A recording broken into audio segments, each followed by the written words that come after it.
The night before my wedding, I overheard my fiancé say I was just a temporary choice. I never imagined the night before my wedding would be the moment that shattered my entire world. But there I was, standing outside a private lounge in the Grand Hilton Hotel, gripping a small velvet box in my hand, listening to my fiancé and his friends laughing at me. I was supposed to be dropping off a pair of cufflinks for Ethan Whitmore. The man I had spent 3 years loving. The man I thought loved me. His mother had insisted he wear his late grandfather's cufflinks for the wedding.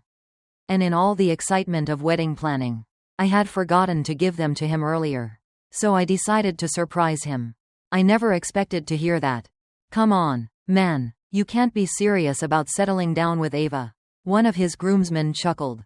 And then Ethan's voice, so familiar, so warm, except this time, it was laced with amusement and betrayal.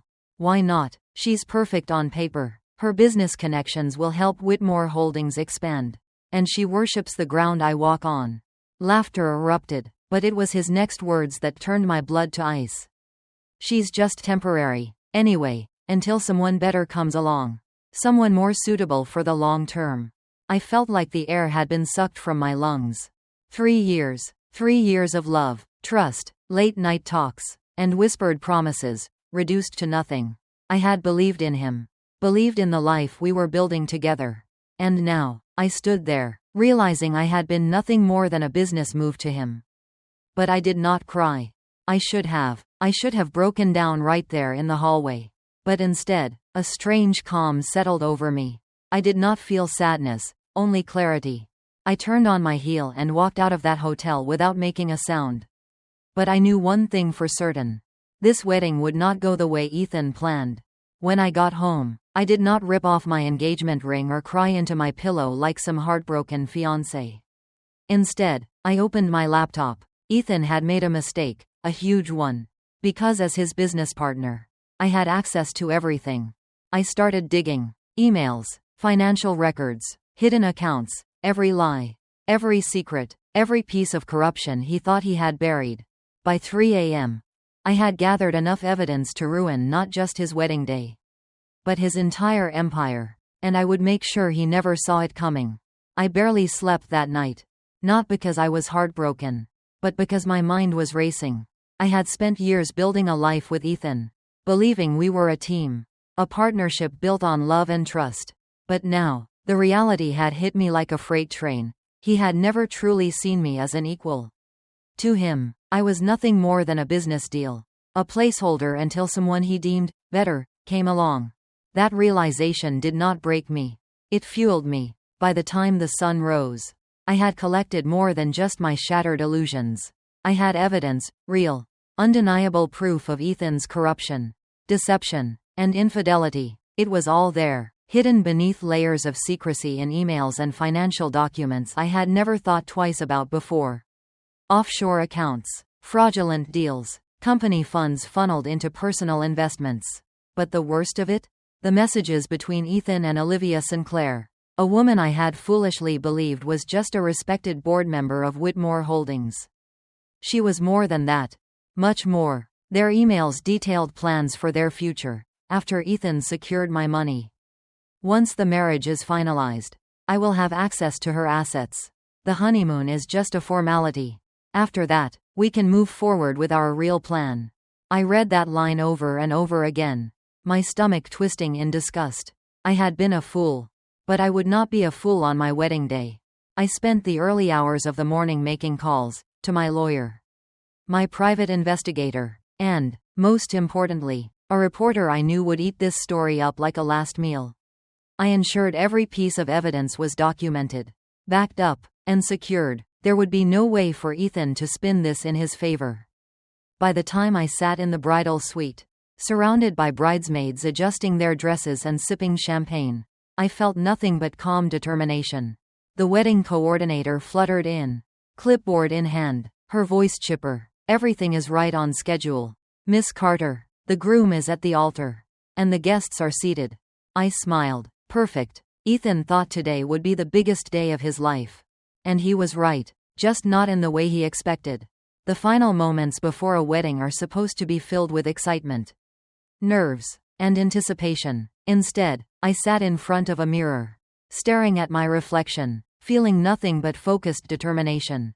I should have been feeling butterflies, thinking about the vows I had written just days before, dreaming of the future I had imagined with Ethan. But those dreams had turned to dust the moment I overheard him mocking our relationship like it was nothing more than a business transaction. Now, I had a different future in mind, one where I walked down the aisle. Not to pledge my love, but to expose his lies. A knock at the door pulled me from my thoughts. My best friend and maid of honor, Emma Brooks, peeked inside, her expression soft. "Hey, it's almost time. Are you okay?" I forced a smile. "Never been better." She studied me carefully, then sat beside me, lowering her voice. "Ava, if something's wrong, you can tell me." For a second, I considered spilling everything right then and there. Emma had always been the one person I could count on, the one who had my back no matter what. But I knew if I told her, she would try to stop me. And nothing was stopping me today. So instead, I reached for her hand and squeezed it. "I promise, I've got everything under control." Emma hesitated but nodded. "All right, but if you need an escape plan, just say the word." I smiled at her loyalty. "Don't worry, I already have one." A few minutes later, the wedding planner returned, a bright smile on her face. "It's time, Miss Carter." I stood, smoothing the front of my wedding dress. The fabric felt heavier than it had earlier. Not because of nerves, but because of the cream-colored envelope tucked inside a hidden pocket. Inside that envelope was everything: emails, financial records, proof of Ethan's offshore accounts, and most damning of all, his plans with Olivia Sinclair. The weight of the envelope reminded me why I was doing this. I was not some naive woman blindly walking into a marriage built on lies and manipulation. I was about to tear down the empire Ethan had built on deception. As I stepped out of the bridal suite, I was greeted by Ethan's mother, Victoria Whitmore, her eyes glistening with pride. "Darling, you look breathtaking." She reached out and fastened a diamond bracelet around my wrist. "This has been in the Whitmore family for generations. Now it belongs to you." I looked down at the bracelet, knowing in a matter of minutes, I would be shattering her illusion of the perfect son. But I said nothing. I simply smiled and whispered, "Thank you." Then, with my head held high, I stepped toward the doors of the Grand Cathedral. Ethan was waiting, but so was his reckoning. The heavy cathedral doors loomed before me, their ornate carvings a stark contrast to the storm brewing inside me. This was it. This was the moment Ethan believed would mark the beginning of his perfect life. His perfect marriage, his perfect scheme to secure power and wealth. But today would not be his day.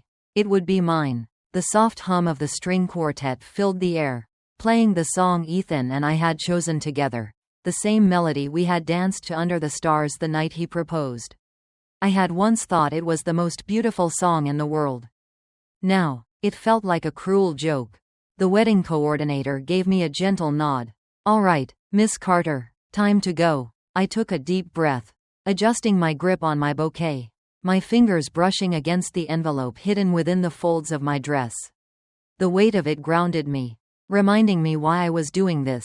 With a final glance at the women who had unknowingly surrounded me in support, Emma, my bridesmaids, and Victoria, I stepped forward. The doors swung open, the guests rose to their feet, and there, at the end of the aisle, stood Ethan Whitmore. His expression was one of pure confidence, his lips curling into that familiar, practiced smile. He had no idea. As I walked, memories flickered through my mind: our first date, his elaborate proposal, the whispered promises of forever. But now, those moments were tainted, rewritten with the truth I had uncovered. I was not walking toward a man who loved me. I was walking toward a man who had planned to use me and throw me away. Step by step, I felt the power shift. This was not a wedding march. This was a reckoning. I reached the altar. Ethan reached for my hand, his grip firm, possessive. "You look breathtaking," he whispered, his voice smooth, practiced. I smiled, but not in the way he expected. I turned away from him and faced the guests instead. The murmurs of excitement slowly faded into uneasy silence as I cleared my throat and spoke. "Before we begin, I would like to share something with all of you." I reached into my dress, my fingers finding the envelope. and with one smooth motion, I pulled it out. Ethan's smile faltered. I turned to face him fully, my voice steady. Ethan, I have a few vows of my own. Then, in front of 200 witnesses, I exposed every single one of his lies. A hush fell over the grand cathedral. Ethan's confident smile had disappeared, replaced by a flicker of confusion. He shifted slightly, as if trying to understand what was happening. I held up the envelope for everyone to see. The weight of it felt heavier now, but not with doubt, with justice. Ethan, I said, my voice carrying through the silent room. Before we exchange vows, I think it's only fair that our guests hear the truth about the man I was about to marry. The silence turned into whispers.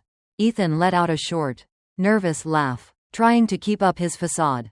Ava, what are you doing? I ignored him. I carefully opened the envelope and pulled out the first document, an email from Ethan to Olivia Sinclair, the woman he had been secretly planning his future with. I took a deep breath and began to read aloud. Once the marriage is finalized, I will have access to her assets. The honeymoon is just a formality. After that, we can move forward with our real plan. The gasps in the crowd were deafening. I heard a chair scrape against the floor, someone standing up in shock. But I did not stop. I pulled out another email. She thinks this is love. But honestly, Ava is just a temporary choice. She's useful, but let's be real, she's not my forever. My voice was steady. His world was crumbling. Ethan stepped toward me, panic flashing in his eyes. Ava, this isn't the time for. I took a step back, holding up a hand to stop him. Oh, we are just getting started. I turned to the crowd. Would anyone like to hear about Ethan's offshore accounts? Or perhaps the illegal financial deals he has been making behind the scenes? A sharp gasp from the front row. Victoria Whitmore, his mother, looked utterly frozen, her face draining of color. The whispers turned into murmurs of disbelief. Then outright chaos. Ethan's best man, Liam Parker, shifted uncomfortably in his seat. He had been there the night before, laughing alongside Ethan. He knew, and now, so did everyone else. I pulled out the final piece of evidence, a record of money funneled from Whitmore Holdings into Ethan's personal accounts, disguised as business expenses. I have copies for everyone, I said, my smile sharp as glass. Including the authorities, who should be arriving right about now. As if on cue, the church doors swung open. 2 suited investigators walked in, flanked by security. Ethan turned pale, his body tensed. He knew this was real. The fairy tale wedding he had planned was over. And I had never felt stronger. Chaos erupted. Guests turned to one another in shock, whispers quickly morphing into frantic murmurs. Some reached for their phones, already snapping pictures, while others gasped in disbelief. At the altar, Ethan stood frozen, his usual charm replaced by something raw and desperate. This is insane, he hissed, his voice low but sharp. Ava, we can fix this. You don't have to do this here. I tilted my head, feigning innocence. Oh, but Ethan, this is the perfect place. You wanted a grand wedding, didn't you? A day for everyone to remember? The lead investigator stepped forward, his expression unreadable. Ethan Whitmore? Ethan tensed, glancing around like a trapped animal. His mother, Victoria, finally found her voice. There must be a mistake, she said, standing from her seat, her hands trembling. This is a wedding, not a business meeting. I turned to her, my voice softer but just as firm. I wish that were true, Victoria, but your son made sure this was never about love. She looked at Ethan then, really looked at him, and I saw it, the moment she realized I wasn't lying. Ethan's hands curled into fists. You think you can ruin me? His voice was a whisper, low and dangerous. I didn't flinch. I didn't ruin you, Ethan. You did that all by yourself.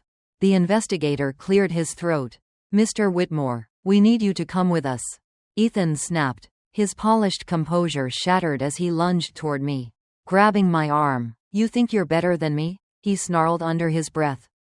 I didn't even have to react, because before I could say a word, someone else did. A sharp crack echoed through the cathedral as Emma, my best friend, my ride or die, slapped Ethan across the face. The crowd gasped. Emma, standing tall, her voice dripping with fury, said, Touch her again, and I swear they'll be arresting you for more than just fraud." Ethan stumbled back, his hand flying to his cheek. Stunned. That was it. The illusion he had spent years building shattered in front of everyone. Security moved in, grabbing him by the arms. His mother covered her mouth in horror, while his best man, Liam, suddenly found the floor very interesting. As they escorted Ethan out, I turned back to the guests, the people who had come expecting a wedding, only to witness the ultimate downfall. I took a deep breath, then lifted my bouquet high in the air. "Well," I said, flashing a small smile, "since we already have a venue, who's up for a party?" The room erupted in cheers. And just like that, I walked away from the altar, not as a bride, but as a woman who had just taken back her power. The moment I stepped away from that altar, I felt free. Not the kind of freedom that comes with escaping something small, but the kind that comes when you break the chains you didn't even realize had been holding you down. Ethan was gone, dragged out of the cathedral in handcuffs. His world collapsing around him. His perfect plan, his calculated future, his empire of lies, all crumbling in front of the very people he had tried to impress. And me? I was standing in the middle of it all, completely unbothered. Emma was the first to rush to my side, grabbing my hands. "Ava," she breathed, eyes still blazing with adrenaline. "That was the most legendary thing I've ever seen." I laughed, a real, genuine laugh. "Well, it was not exactly the wedding I had planned." Emma smirked. "It was better." I turned to the guests, who were still whispering, some in shock, some in awe. A few of Ethan's business associates had already slipped out, probably realizing they needed to start covering their own tracks. And then there was Victoria Whitmore, still standing in the front row, staring blankly at the space where her son had been. I walked up to her, the weight of the Whitmore family bracelet still on my wrist. She finally looked up at me, her face unreadable. "You planned this," she murmured. I gave her a small, knowing smile. "Your son planned this. I just made sure everyone saw the truth."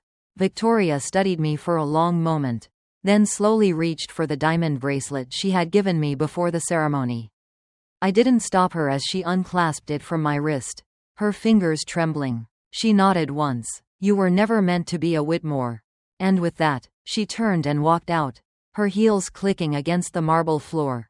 I exhaled. Then, I turned back to my guests. "Well," I said, raising my voice just enough, "since we are all here, fully dressed, and we already paid for the venue, who says we should let all this go to waste?" A beat of silence. And then, cheers erupted. My bridesmaids laughed, some of the guests clapped. And within minutes, the wedding had turned into a celebration, but one for the right reasons. The DJ, who had been frozen in place during the chaos, finally snapped out of it and started the music. Champagne was poured. The tension that had filled the room melted into something else, something lighter.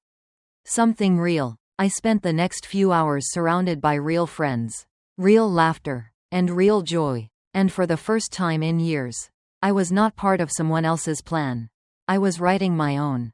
As the night went on, something incredible happened. I actually enjoyed myself. What had started as a wedding turned public exposure had somehow morphed into a night of pure freedom. I danced with my bridesmaids, toasted with my real friends, and let myself laugh without the weight of expectations on my shoulders. There was no carefully curated image to maintain, no pretending to be the perfect bride for a man who never deserved me. And the best part? Ethan was nowhere in sight. But his mess? That was still unraveling. About an hour into the party, Emma rushed over to me, nearly spilling her champagne. "You are not going to believe this," she said, her eyes alight with mischief. I arched an eyebrow. "Oh, what now?" She pulled out her phone and turned the screen toward me. I glanced at it, then laughed so hard I nearly choked on my drink. Because there it was. Breaking news. Whitmore scandal unfolds. Fraud allegations surface after wedding day disaster. The article had everything. Photos from the wedding, details about Ethan's fraudulent business dealings, speculation about how deep the corruption ran. And the best part? The video. Someone had recorded the entire moment I exposed him. The emails, the offshore accounts, the way his face drained of color as the investigators walked in. And it was spreading fast. I scrolled through the comments, each one sending a fresh wave of satisfaction through me. This is better than any movie I've ever seen. Imagine thinking you're about to secure your future.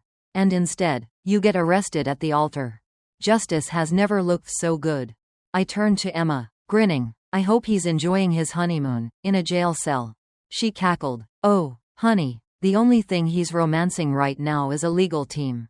As the night carried on, I found myself drifting away from the crowd for a moment, stepping outside into the cool night air. The city lights flickered in the distance. And for the first time in a long time, I felt weightless. I had spent so many years tying my future to a man who saw me as nothing more than a means to an end. And now, I had cut the rope. No more Ethan. No more manipulation. No more pretending to be something I wasn't. For the first time, I wasn't just free of him. I was free to be me. The fresh night air felt different, lighter, clearer, free. I took a deep breath, staring out over the city skyline, letting everything that had happened truly sink in. Ethan was gone. His carefully crafted empire was collapsing in real time, and I had walked away from it without a single regret. But just as I was beginning to revel in that peace, my phone buzzed. I glanced at the screen. Unknown number. My stomach twisted. I hesitated, then swiped to answer. Hello? A pause. Then, a voice I would recognize anywhere. Ava. Ethan. I scoffed, shaking my head. You have got to be kidding me. His voice was tight, controlled, but there was a desperation in it that hadn't been there before. I need to talk to you, he said quickly. This has gotten out of hand. I laughed, pure amusement dripping from my voice. Oh, has it? You mean the part where you got exposed in front of 200 people? Or the part where your entire company is under investigation? Ava, please. I could hear the panic creeping in now. I pictured him, probably in some hotel room, frantically making calls, trying to salvage what was left of his burning reputation. Good. You need to listen to me, he continued. The media is making this worse than it is. We can fix this, if you retract what you said. I snapped. Retract? I repeated, my grip tightening around my phone. Ethan, this isn't some PR stunt we can spin. You lied to me. You used me. You planned to marry me for my money while sneaking around with Olivia. And you have the audacity to think I would help you? His breath came out uneven. Ava, you don't understand. No, I cut in, my voice sharp as glass. You don't understand. This is what you deserve. Silence. Then, in a low, desperate voice, he muttered, I really did love you. You know. I stilled. For a split second, a tiny, almost unnoticeable ache formed in my chest. Because a part of me, the version of me that once loved him, wanted to believe it. But I wasn't that woman anymore. I let out a slow breath. No, Ethan, you loved the idea of me. You loved what I could give you. But real love? You don't even know what that is. Another long pause. Then, just before I ended the call, I said the words that finally, truly set me free. I hope you enjoy your downfall, Ethan, because I sure as hell will. And with that, I hung up, for the last time. The moment I hung up, I felt it, the final severing of whatever thread had once connected me to Ethan Whitmore. For years, I had built a life around him, trusting in the man I thought he was. But now, he was nothing more than a cautionary tale, a reminder of just how easily charm could disguise deception. And I was done with him. I slipped my phone into my clutch, turned back toward the reception hall, and walked inside with my head held high. The party was still going strong, laughing, dancing, champagne flowing like it was an actual celebration. And maybe, in a way, it was, because I wasn't mourning a lost relationship anymore. I was celebrating an escape. Emma spotted me immediately, weaving through the crowd toward me. Oh no, that look, she said, narrowing her eyes. What just happened? I smirked. Ethan called. Her eyes widened. Please tell me you verbally destroyed him. Oh, don't worry, I said, reaching for a glass of champagne. I buried him. Emma grinned. You are unstoppable. I clinked my glass against hers. Damn right. For the next hour, I let myself enjoy the night. I danced. I laughed. I let go of the idea that this day had ever been about a wedding, because it wasn't. This day was about me taking my power back. But as the night wound down, as guests started to leave, a new thought settled in my mind. What was next? For so long, my future had been tied to Ethan, to our life, our plans, our empire. But now, I was standing at a blank slate. And for the first time in a long time, that didn't scare me, because this time, I was the one holding the pen. I stepped outside, letting the cool night air wash over me. The city stretched out before me, full of possibilities. Emma joined me a moment later, kicking off her heels with a sigh. Okay, so, what's the plan now? I exhaled, smiling to myself. I think I need a fresh start. Her eyes lit up. Ooh, I love fresh starts. Are we talking a vacation? A whole new city? A revenge-fueled business takeover? I laughed, shaking my head. Honestly, maybe a little bit of everything. She grinned, looping her arm through mine. Well, wherever you go next, you're not going alone. And that was the thing, I wasn't. Because for the first time, I was surrounded by people who actually cared about me. Not because of what I could offer them. Not because of my name or my connections. But because I was me. And as I stood there, staring out at the city that had once felt like Ethan's kingdom, I realized something. It was never his. It was mine all along. And now, I was finally ready to claim it. The morning after what should have been my wedding day, I woke up feeling lighter than I had in years. No anxiety, no guilt, no pressure to be someone I wasn't for a man who had never truly seen me. Just freedom. I stretched, staring at the unfamiliar ceiling of my hotel suite, the one I had booked for myself after walking away from everything. No honeymoon. No newlywed mornings filled with fake happiness. Just me, in crisp white sheets, sipping coffee, scrolling through my phone, and watching Ethan Whitmore's downfall unfold in real time. And it was glorious. The headlines were everywhere. The groom exposed. Whitmore empire under investigation after public wedding scandal. Runaway bride turns the tables on billionaire fraudster, and we have the footage. What's next for Ava Carter? Insiders say she's already making power moves. I smirked as I read the articles, sipping my coffee, relishing every detail. Apparently, Whitmore Holdings had already taken a massive financial hit. Stocks were plummeting, investors were backing out, and Ethan's board members were scrambling to distance themselves from him. Olivia Sinclair, his supposed forever choice, had already deleted all social media and resigned from her position on the board. As for Victoria Whitmore, I had no doubt she was doing everything in her power to salvage what was left of the Whitmore name. Good luck with that. I was still scrolling when my phone buzzed with a text from Emma. Emma. Okay, so what's next for the most iconic woman on the planet? Brunch? A press tour? A full-blown revenge business empire? I chuckled, shaking my head before typing back. Me. Brunch first, empire later. Because the truth was, I didn't have it all figured out yet. And that was okay. For so long, my future had been planned around Ethan. Around his life, his goals, his company. But now, I was reclaiming every part of myself.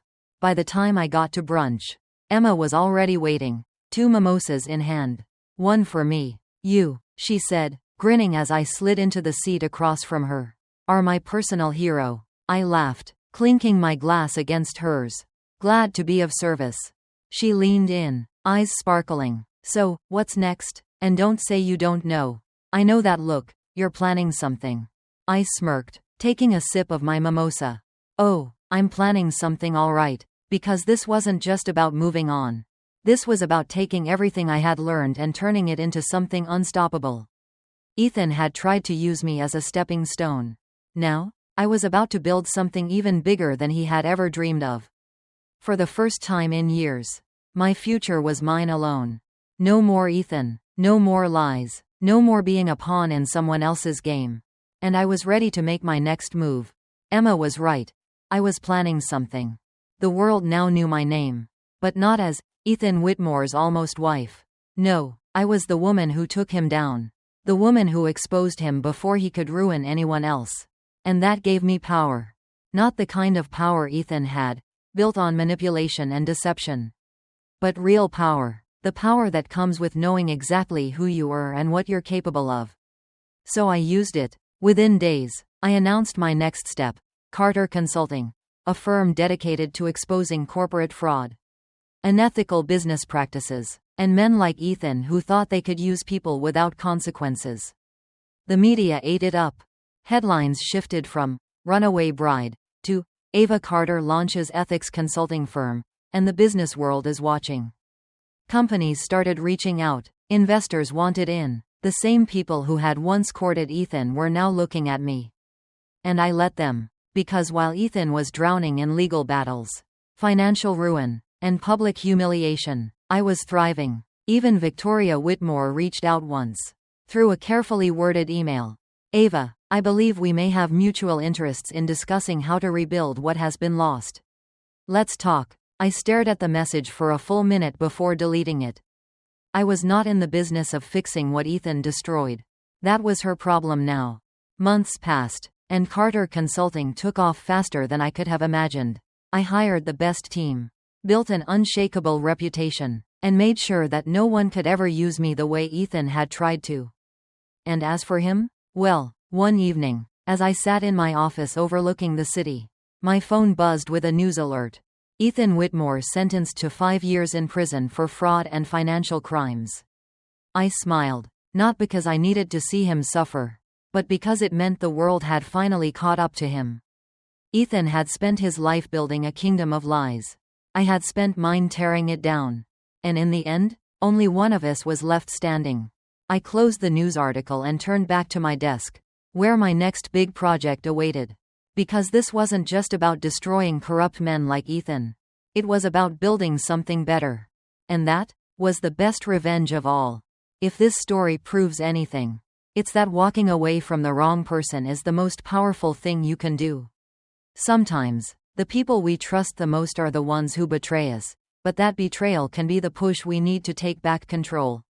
Know your value. Never settle for being someone's backup plan or stepping stone. When someone shows you their true colors, believe them, and act accordingly. Revenge isn't about destruction, it's about rebuilding yourself into someone so strong that they could never break you again. The best revenge? Thriving.